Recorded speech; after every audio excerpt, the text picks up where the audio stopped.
This man right here has been able to generate over 800K in a matter of just 4 months at only the age of 24. I wanted to be able to do more. I've always wanted to be able to do more with myself and just maximize the potential that I had. I started learning how to make more money online because we're not making no money at school. So I was like, I'm gonna have to figure something out. You know what I'm saying?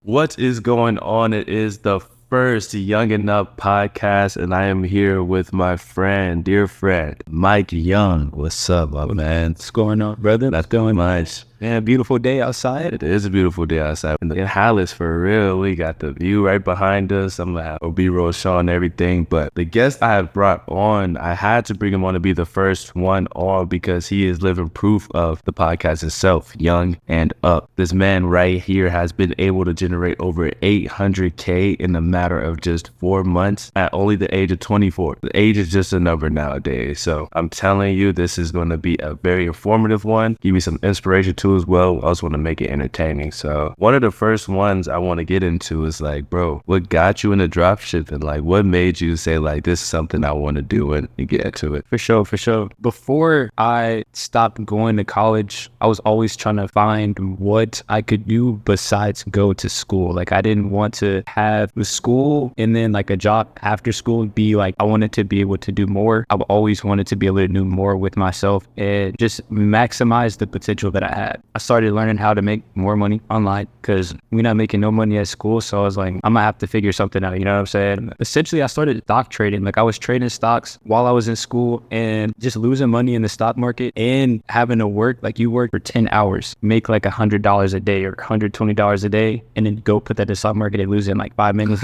I'm just like, nah, I can't do this. From that point, essentially dropshipping, I wouldn't say fell into my lap, but it was just like, it just made sense for me to start it. One of my best friends at the time was talking to someone who just generated 6 figures with dropshipping. Right. And I was like, what is this? What is this skill? And immediately I was like, all right, so if I'm still going to try to trade, I can't work a job. I'm going to have some type of business to generate some income. Right. So from there, just, Shopify, creating my own business was just like, that was the route to take. Right. Yeah, it seemed solid. So I was just like, yeah, I'm run with it. Easy. And when did that happen? Like, what year? We're at 2024 and now this is probably like 2020, 2021 where I really like picked it up. So in a matter of 3 years, like, you really got it to really go crazy. Even before that, it was getting like success. But yeah, no, that's super fire. Whenever you was in school, did you want to go to college or did you have a dream before like dropshipping happened? Honestly, I always knew I was not trying to go to school. It was my mom forced me to go to school. It was either that or I worked. By the time I got out of high school, I didn't know what it was going to be yet. Going to college, it was to help me figure myself out, I guess. But I didn't even figure nothing out until after college, which is kind of crazy. Did you graduate? Nah.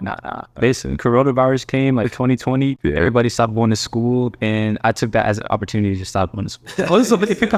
I'm not doing online classes. Yeah, I feel that. Dang. So your friend had a friend that just did 6 figures. Yeah. You say that right there was the trigger moment that inspired you to like. For sure. Belief is the first step to any piece of accomplishment. So like that immediately was my sense of belief with Shopify. You feel me? Like, right, somebody that just generated 6 figures on that Shopify store? Like, okay. It's just like, yeah, I think you do it. I could do it. Man, that's fire. And then you're in Dallas right now. You're not from here though. So yeah, you from Georgia, right? Atlanta? Yeah, from Atlanta. My mom's out there in Decatur. And and what got you to Dallas, bro? Like, it made you out of all the cities, bro. Well, Ecom, man, it's so crazy how like just everything changed from e-commerce. I have so much thankfulness and gratefulness for Ecom specifically, bro. Like, it literally has changed my entire reality. Everything that I look at is from Ecom. Yeah, just following that passion, following that dream, working with Supreme. Those connections, like the network is crazy out here, especially for dropshipping and just e-com as a whole. Yeah, that was the main thing too. Like, everyone out here was, doing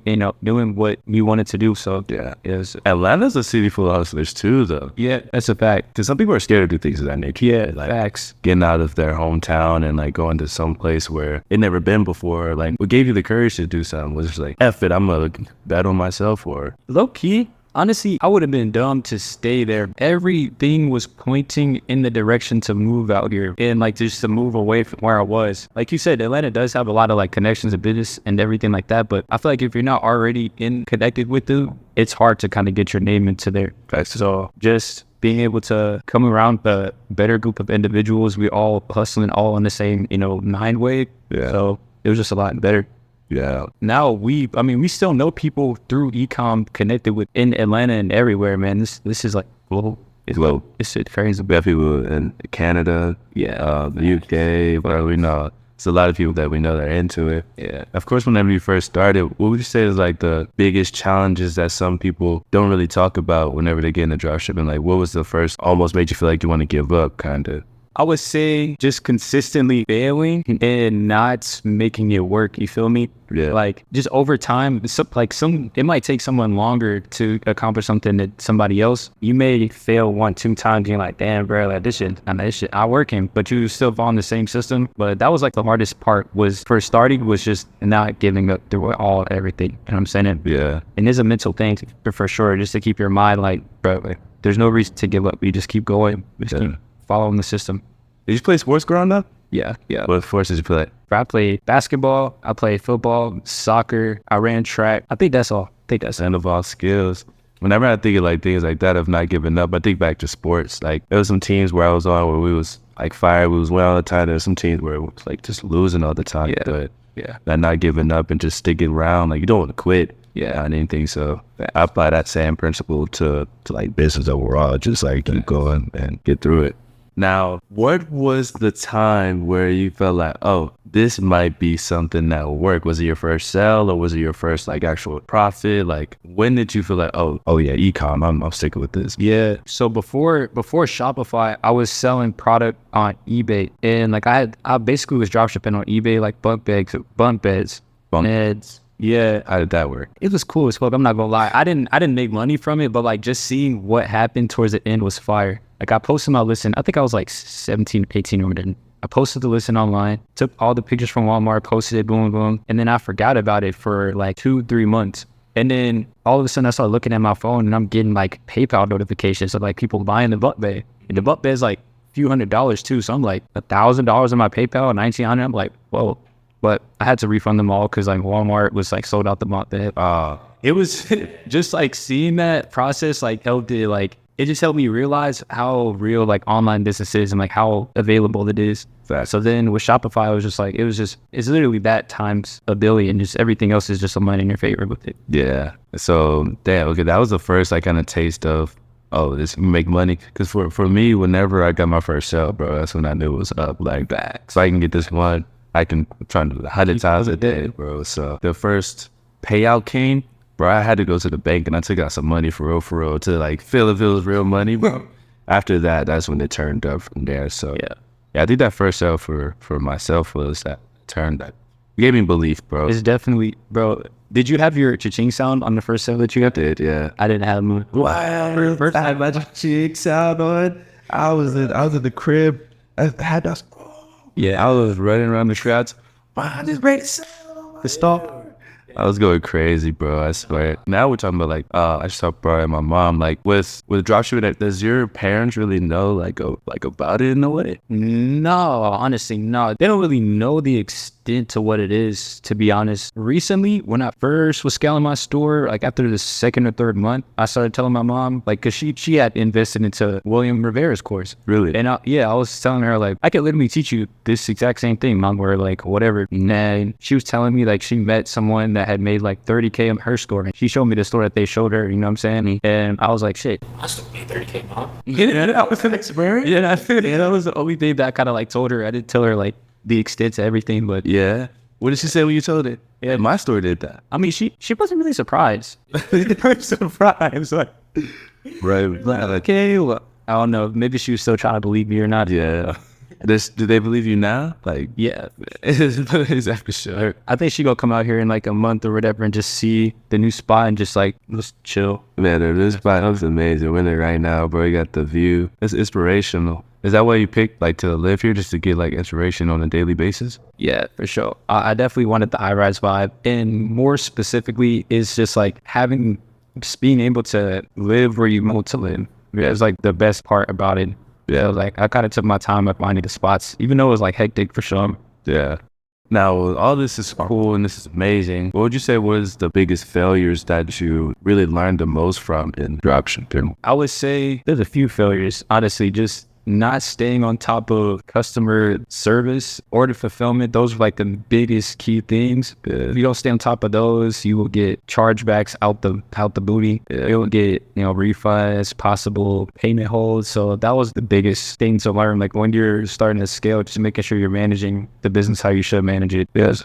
I know a lot of people, because like for myself, that's the same thing. Customer service, you just fulfilling the product. Like, of course, like the business is cool, but like it's a real business you have to take heed of and actually treat it as a business. But you just want the bread sometimes. Facts. And I can get in the way. Whenever you learn that lesson, like what do you do now? How is it easier? Making sure I stay on top of it, listening to mentors, Coach Reggie, everybody. Cal always says to stay on top of the customer service, stay on top of your Facebook page scores, stay on top of that stuff. So just incorporating that into checkup type thing, just for now until I have like VAs that handle everything. I mean, y'all probably listen, like I don't have VAs. I had a VA, but like she stopped texting me, stopped responding. Okay. I saved her for the 2 weeks of work, stopped responding, but that's just part of it. That is part of it again. Now, do you use any specific, like do you have a routine as you do like to check up on that type of stuff, or app that you use that helps you out the best? That's a good question. As far as like emails go, it's just using like the email that I have, like connected to the store and checking that daily, just going through the systems, checking the ads in the morning, checking the emails when you're supposed to, and then I like to fulfill orders like either 5 a.m. or like right at night, just get that out the way. Okay. From the night before, or? Yeah. Okay. First thing you do, you wake up, of course, check your ad set, see how that's going. After that, or even before that, you might fulfill your orders from last night. Yeah. Check your ads. And then after that, do customer service type stuff. Yeah. And then the rest of the day, what you want? The rest of the day is free. I mean, you got like 2-3 hours that just you chilling. So the rest of the day, I'm kind of just enjoying myself. I'm not even gonna lie. I'll probably go get some food. I always get food. And then towards like, I'll watch like a lot of videos or whatever, like new stuff to learn. I'll probably come back home, just mess around on the computer, and then just getting myself into new skills. Like I want to, edit videos, trade, do some other stuff too. Yeah. We got you on to edit videos. I was I was editing videos. The first vlog that I had, I used to want to edit videos. That was something that I was doing a little bit beforehand, but this haven't been like super in depth, like super video edit status. But it's definitely fire. I see. Now, without revealing everything that happened with that 800K, what information that you can give that could help someone else achieve that type of success too? Was it like the product, the store build? Was it like a brand feel, or like what information can you give that made that success so big out there? So I would say this is definitely helpful. First, for this situation, it was 100% the product that was unique. It wasn't necessarily seen before, and it was just new to the market. So there was a lot of opportunity to jump onto that product. The same way that, let's say that something starts trending in summertime of last year, and then we come up to summertime this year, you just hop onto the trend early. That was a key factor. And then honestly, the video ads were from TikTok. So a lot of the content from TikTok is like very fast paced, already UGC style videos. So just taking those videos, building up the product page, having a really nice converted theme, and launching the ads. And then just from there, taking the data and scaling. Yeah, taking that data and scaling. What data? Facebook ads data. Essentially, the first day that I launched, I got like 2 or 3 sales, and I tried to launch at midnight like normally, but I think that night I was so tired, I ended up launching it like 4 a.m. or whatever. And then within like 2 hours of it running, I got 2 purchases. I was like, oh yeah, this is, immediately I was like, this is up. Yeah, like you just knew off the first day, like, oh yeah, I got so. And do you feel like that's the indicator whenever you have a product and you get like 2 to 3 purchases the first day? That's your indicator, like, oh, high key. If you get like good front end metrics and 2 purchases the first day, bro, you got a solid one. I think you got a solid one. Yeah. Front end metrics, man. You talking ads to me, man. So like front end metrics, if you could simplify that, what does that mean to us as advertisers? So front end, cost per clicks, click-through rate, CPMs. Yeah, the main thing is just how cheap are your clicks on the ads. Okay. So the cheaper the clicks were, and the more traffic that you get, and of course with a nice converting website, the more conversions you'll get, the more purchases you'll get. Okay. So a good ad that gets people's attention and click on that shop now button. If you can get them at a cheap rate, which like if your ad is good, you get them to your website. Yeah. And then they come to your website. If your website is high converting, as in people see it, does the product was solving a problem? Do you feel like that product you had solved a problem, or was it more of a wow factor, or was it? It's a little bit of, it's definitely a mixture of both. It was definitely a mixture of both. It was more convenient than anything. Okay. I wouldn't necessarily say it solved the problem per se, but it just made life convenient. Yeah. You know, Life easier. Yeah. That's okay. I think that's big too as well. Like people try to sell products that just think that they believe is cool and really doesn't solve problems sometimes, or it's not convenient, like make life easier. That is where people feel like life fail.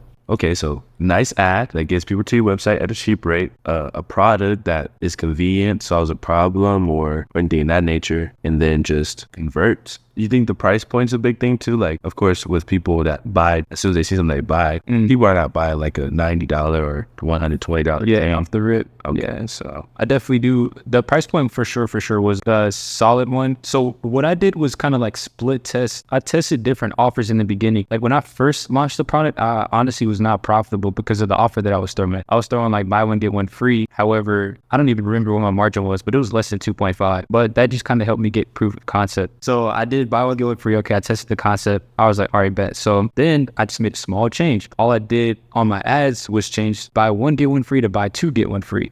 So it's literally the smallest change. The ads didn't change, nothing like that, just like what they're spending on my website. So from there, it consistently started, selling. It didn't change. And I just made small tweaks to the offer, small tweaks to the price point. Okay. You know what I'm saying? That's sauce. That's super sauce, man. You got to pick up what he's dropping on that one. That offer to people buy two, get one free. So it's like, true, I might as well buy two. So that gets your average order value up there. And then, did you have any upsells or anything? I did add an upsell. I added an upsell, honestly, way too late. But like after the first month, I just did it on the back end with Reconvert. So after they purchased, added the complimentary product, and then the same one if they wanted to buy it again, and just let them do that.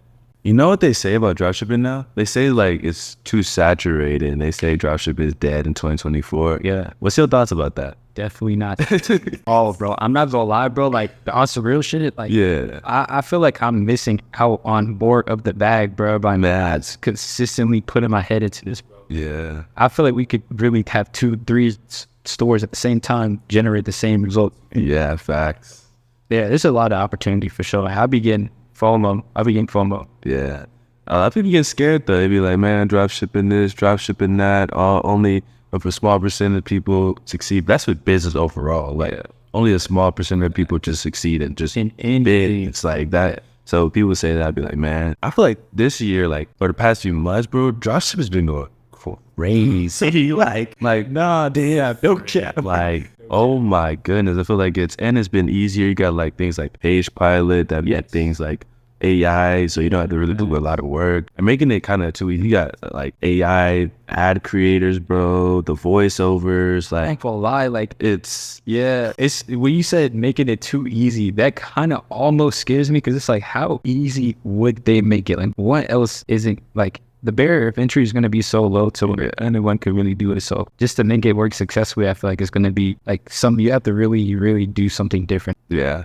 I think that is going to be one of the biggest things. Like, it's going to be easy to get in, but that's why I feel like the conception of like, oh, dropshipping is saturated or is dead, because in like 2017, 2016, you go on anything and it worked, bro. But now, like, your ad got to be good. You got to have a converting landing page. Just like things just evolved. So I think that's where people are dropping off at. But Ecom is still always going to be a thing. Always. There's always going to be like a boom way to make it work too. I think now with branding is more important than anything. 100%. Because you can really get a lot of things anywhere else, but if your brand and it looks like it's, oh yeah, I'm bought this from this person or this brand, I think that's one of the biggest things that let's get a lot of people. Yeah, entry, the tools, there's so many tools. What do you say is like your favorite tool that you use to help you out get to that? TikTok, bro. Yeah, TikTok is a favorite tool, bro. I'm not gonna lie, for real.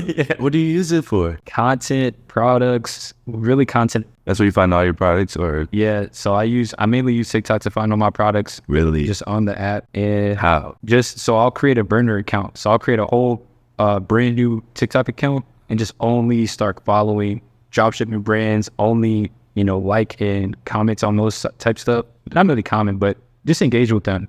And then on my For You page, it's going to be just straight product after product after product on it. Get some sauce for right now. Way I didn't be in my notebook. Get that. Bro, that's It's so. What I know my favorite tool right now is Pinterest. interesting. I've never used Pinterest to like assist me. Bro, Pinterest. So like, if you go on Pinterest and you look up like drop shipping, and then you'll start seeing like drop shipping products on your stuff. You just like it, go to the website page, and then bro, they just going, bro, nothing but products at you. That's where I see like 3 winners that I've seen like some students have. I seen it through Pinterest. I was about to say, if you have any students from there. Yeah, that's why I had like 3. And they just I'm putting on some products. I'm not gonna see that, Bro, Pinterest is crazy. You have that to do with Pinterest. I have a It's facts. Yeah, though. You know I ain't gonna say it, but like like the product that hit, I seen it on the Pinterest. Like what? I seen it in Pinterest around summertime, like before August.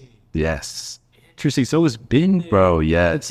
bro. I was thinking like good products would hit Pinterest. No, like you know the new one right now, calming odor. Yeah, Bro, I seen that in December. That joint is booming right now. it was stupid, bro. Like that little kitty like calming odor too. Yeah, Yeah, it's just fire, bro. And I don't. Yeah, Pinterest is a sleeper, bro.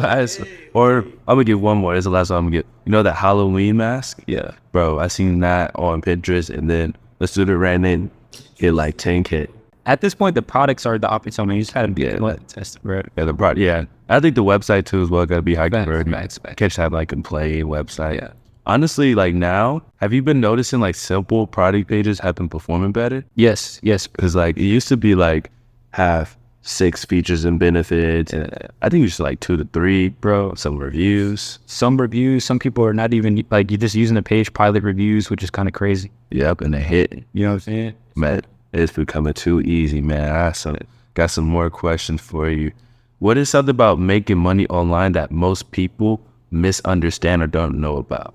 So like, whenever you first started really hitting, like, it was like, dang, I didn't know like it was gonna be like this. Yeah, that's actually a great statement. I would say like when you first start, you may think you can get rich quick, and then you start going at it, and then you're like, damn, this might take longer than I expected. Right. So you're going through the process, and you're like testing out products, you're spending money on ads, and it's like you're not getting the results. But at the same time, as soon as you have your winning product, your success will come way faster because you're just scaling your ads. Like each day you scale it, each is a new day that you can reach new heights on your store. So that's just something that I was like, whoa, again, because like you don't know how long it takes till you find the winning product, but then as soon as you find the winning product, it builds up pretty fast. Dang, so like some people underestimate how fast they can get success, but they underestimate like how fast it does once you get rich success. Yes, and Dang, that's fire. That is super fire, man. And then like with you, I know you do like teaching as well. Both do teaching. What do you think is the most common thing people come across or most people misunderstand with dropshipping? product research for sure. Product research. I think just knowing what to sell, or not necessarily that, but mainly just following the 7 pillars. I feel like a lot of us, when we first start testing products, we just want to be like, This is cool. yeah, this is cool. Let me test this out. I feel like a lot of people are going to buy it. Yeah. And then you go through that process, you test it out, and you get disappointed. And you're just like, well, damn. And the more of those disappointed products, you just end up giving up. Yeah. So it's like I would say like you're just really honing in on a good research foundation, and then just focusing on the system in general and just running it through the whole system into its entirety. Yeah, no, I think that is one of the biggest things. Product research is the most important. I think it's like 60% like what you know, and then 40% mindset, bro. Because I think people get discouraged really easily. And then if their why's not big enough, something pops up, they just automatically quit. And then it's like, dropshipping is dead, bro. That joint don't work. But that's like, bro, you didn't even try like 10 products at least. Like, you probably just did 2 and you failed and you think it's not it. So when I still used to live in Georgia, this was when I was dropshipping and I used to work at my restaurant, y'all. yeah. And like I've never always told anyone what I'm like working on in the moment, especially like at that time of my life, because like nobody was in the same thing. But I was on my phone one day on the porch of my friend's crib, just scrolling, and I was like, I saw an ad about a dropshipping product, and I just said to myself, my friend was next to me, I was like, oh, this is a dropshipping product. I like the ad, you know what I'm saying, doing the thing. And then my friend next to me goes, oh, dropshipping doesn't work. Oh, he just immediately said dropshipping don't work, and he's just like, oh, nigga, does he try? Wait, and he say didn't try? Nah, You just said it? yeah. I know. I was like, have you done it before? And he was like, nah, but I've heard things from people, you know what I'm saying? That's crazy. Missing out on a blessing. Yeah. For real. Yeah. Dang. I know I asked this earlier, but are you able to take me through like a day in life? I know you said like you wake up, do your ass, but do you have like a routine by chance? I have recently adopted a routine. As far as like, I'll start when I wake up because I'd be wanting to sleep at random times, to be honest. I'll definitely wake up between 5 to 6:30 in the morning. If I have gotten a great night's sleep, I'll wake up at 5. If it's like I need to get some rest, hit snooze till like 6:30, wake up, possibly, you know, do like a morning, I'll pray, morning meditation. And then depending on the day, I don't go to the gym every day, but in the morning, I'll go to the gym, just get my mind right, get my body right, come back home, I'll take out through the whole process, come back home, shower, to get some food, and then start working from that point. So then I'll be on the computer from whenever I get back from like 8:30 and 9 up until like 12 1, take a little break, and then student calls, take my calls, and then pretty much finish out the rest of the day. Fire. And then towards the end of the day, that's when I'll get back towards like my all personal business. I'll jump into my store again, whatever I need to do, manage ads, start new things, launch something new. And then, yeah, I'll go to sleep about like 11, 12, Fire. rinse and repeat. And then that's you do that is that Monday through Sunday, or is that just like I say like Monday through Friday. Saturday and Sunday, I kind of just let the day go how it is. Like I'll go outside. Yesterday, I went to go skateboard just to like be outside and stuff. But skateboard, and that's fire. That's fire. That's fire. Your routine creates like everything around your environment, and I think that's just really focusing on the biz and everything. Yeah. What is one thing, if you had to tell someone that want to get started with dropshipping, what advice would you give them to end it off?